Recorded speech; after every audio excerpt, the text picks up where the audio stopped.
Welcome to Sports Talk at the Stadium this morning from Bank of America Stadium in downtown Charlotte. Our coverage of the Clemson win over North Carolina to win the ACC championship by a final score of 39-10. Our report brought to you by the South Carolina Beef Council. Well, it's a foggy morning behind me here at Bank of America Stadium, but all is crystal clear for Clemson now that they've won the ACC championship for the seventh time in 8 years, 21st time in the program's history. As down as the Tigers were last week and not winning the state championship over South Carolina, they were simply euphoric last night, this morning, after defeating North Carolina soundly here in Charlotte. Also, it kind of felt like both a funeral and a birth at the same time. The end of the DJ Uiagalelei era as starting quarterback at Clemson, the beginning of the Cade Klubnik era as a starting quarterback at Clemson. Dabo Swinney said after the game, Klubnik will be the starting quarterback going into the Orange Bowl later on this month. And he also said that this was pre-planned as far as getting him in on the third series. It wasn't just because Uiagalelei was struggling through the first two series. The plan was to go with Klubnik in series number 3, no matter what.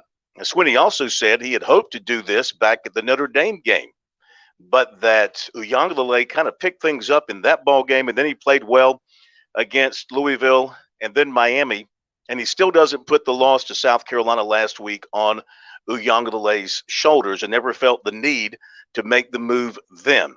He saw other reasons for that loss. But tonight, the story is really twofold.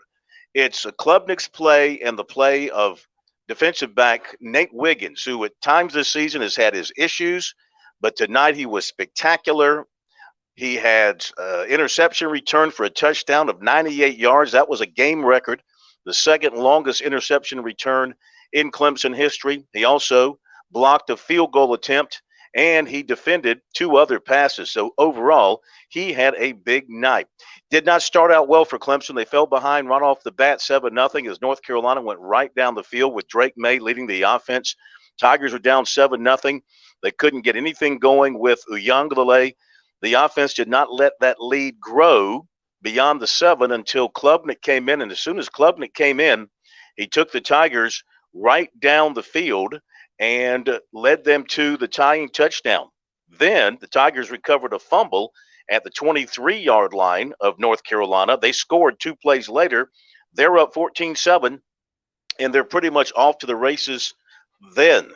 North Carolina had a 17-play drive, and they reached the 4-yard line of the Tigers, and they went in to kick a field goal, but that's when Wiggins stepped up and blocked the field goals. The Tigers saved some points there. Then Klubnik, a 68-yard pass to Cole Turner.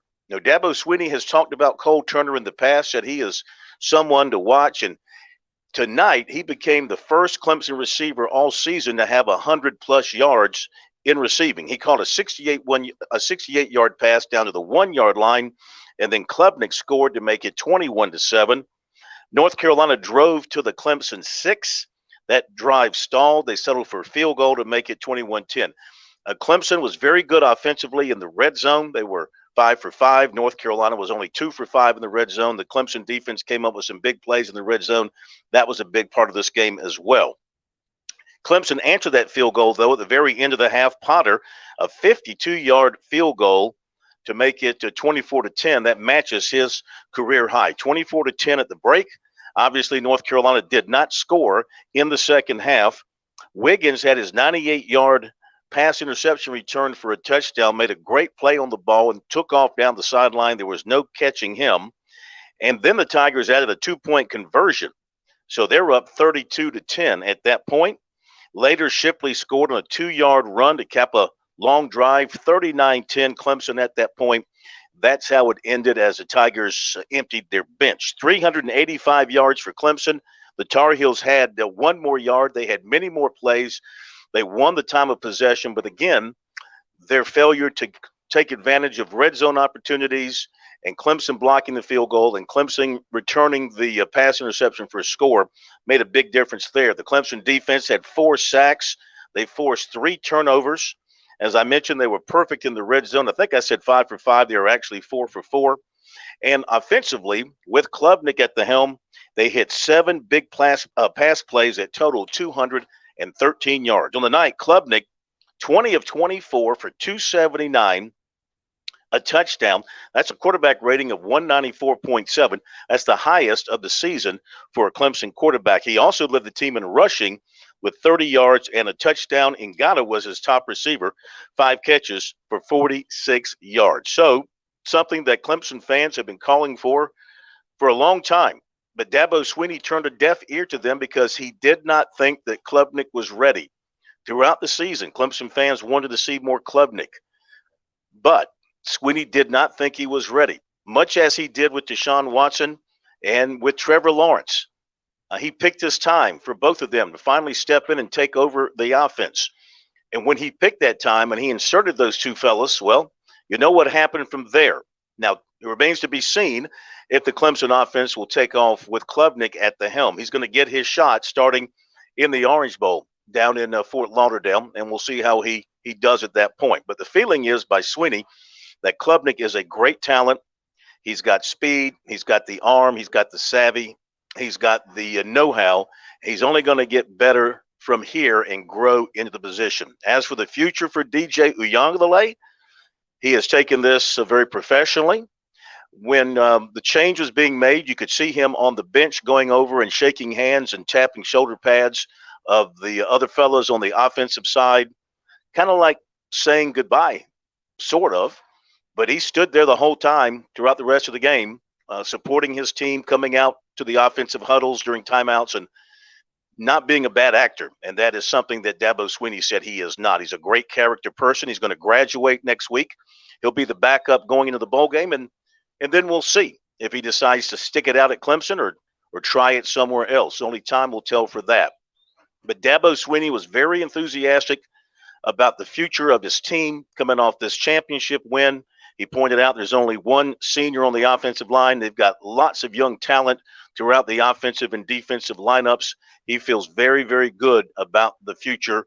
And you know what? This win helps him bury the past of last week and the loss to South Carolina, which, as it turns out, and the way things turned out today, that loss to South Carolina probably keeps the Tigers out of being in the playoffs, because win that game last week, do what they did tonight, other things happen this weekend, Tigers might be right in there to be the ones promoted into the top 4 tomorrow. But that won't be the case. Still, Swinney's very excited about another trip to the Orange Bowl for his football team, and they've got exams this week. He said they'll start doing their bowl prep next weekend. But for now, time to enjoy another ACC championship for Clemson here in Charlotte. They dominate North Carolina.